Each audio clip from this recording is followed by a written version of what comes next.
Hey guys, it's Scott with the Limestone Cowboy. Checking in, I came up with a cool game idea today.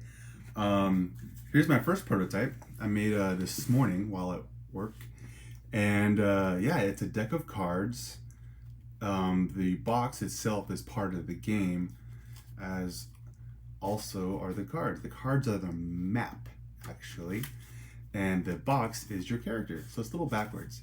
It's a racing game, second person racing game where you're emulating a video game.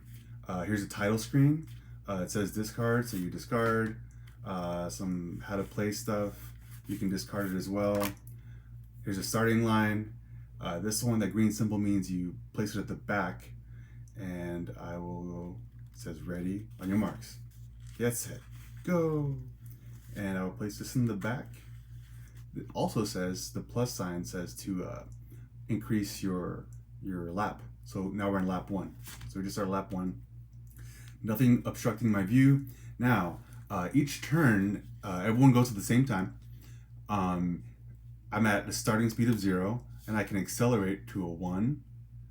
Each turn you can go up, down, or say the same acceleration as your previous turn. And you can keep track of it however you want. So yeah, I'll move 1 space because that's all I can do. Everyone goes around. Next turn, I can accelerate to a speed of 2, so I can now move 1, 2. So now I'm here. And if everyone is in the same boat, everyone should probably be around here. Let's see. So when you go and you run out of spaces, let's say I accelerate to a 3, and I'm here, I gotta go 1, 2, 3, but there's no more space. That's when I flip cards and I go 2, 3. Cool. So this was the first prototype, and it was cool. It's huge. I thought it would be cool to have a really big screen, so to speak, but I found that it wasn't optimum. So I made a smaller one. I like it much more. It's a tarot sized. That's a is it 4.75 by 2.75, and yeah. So this one's much more manageable. You have an inch on the top that tells you information about the scenery, what's coming next in the next few cards. The bottom portion will tell you more about what to do with the card once you discard it, either discard or flip it in the back or whatever. Bottom will also tell you which deck it's part of, because each deck is actually going to be a track.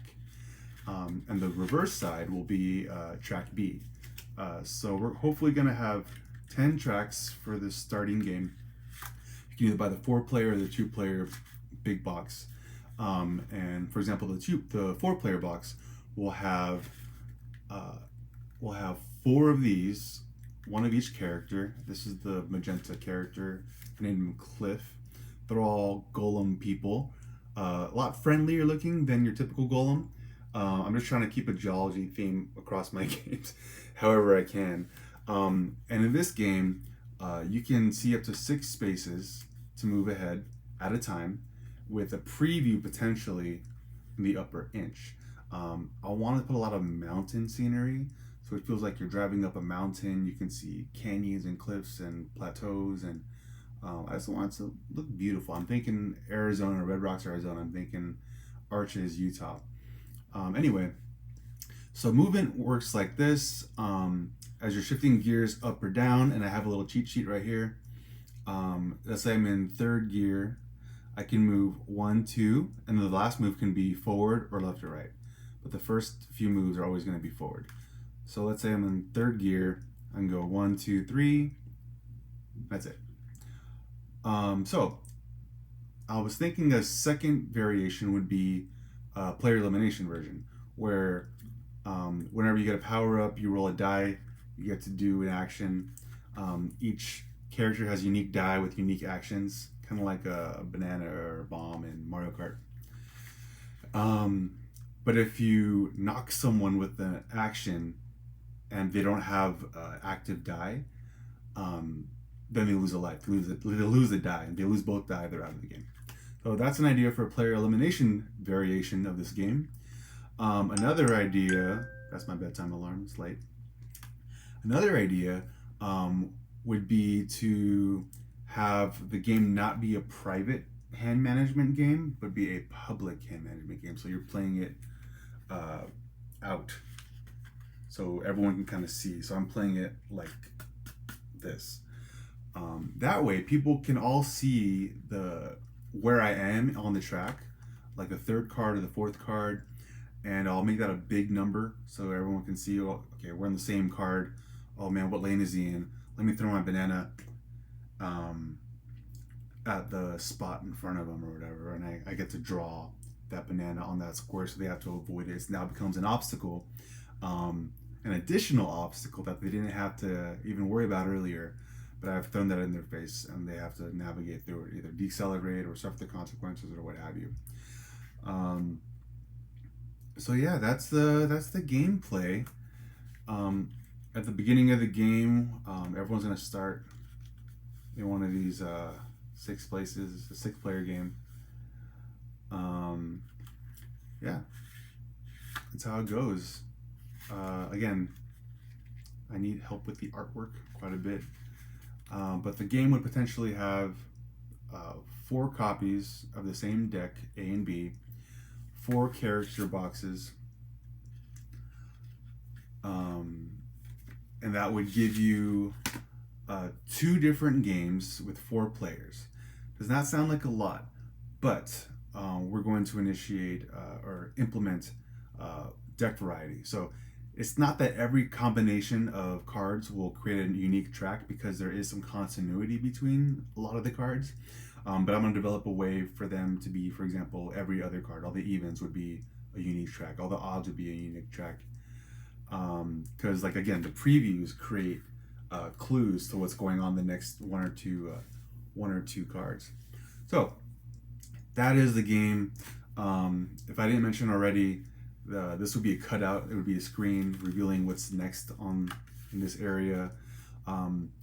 You'd often see either power-ups on some tiles or some spaces, or you'd see obstacles, maybe on the mountainside, and if you get pushed off the side, you have to go back like 3 cards because you're starting back at the bottom of the hill. Let's say you're spiraling up to the top of a mountain. So that's it. If you have any questions, let me know. If you have any ideas, please let me know. If you want to contribute in any way, financially or with artwork or with business help or accounting help or financial or legal help. I've never ran a business before, but I'm having a lot of fun designing these games. All my games I want to be different feel, different. Not so much in, oh, I need to find the most unique theme or create this combination of mechanisms that's never been used before. But my style, what I've discovered, what has been drawing me to game design is finding different ways to look at things. And this is different.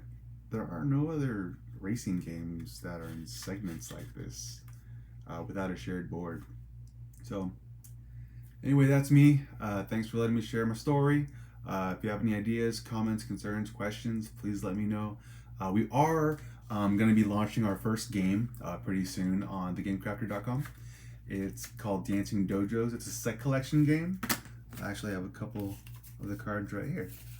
Here's the back of the card. You're basically throwing shuriken at each other and trying to build a dojo out of the cards. And some cards combo, have special abilities, and it's a good time. It's a really simple micro game. With 2 players, all you need is 18 cards. It's tiny, but yet there's so much game in it. And even though a little kid could play it, I mean, I was engaged the whole time. A lot of my family, little cousins, big cousins, we're all just really into it. So I think this one will be quite a surprise to a lot of people. Anyways, you guys have a great night. Thanks a lot.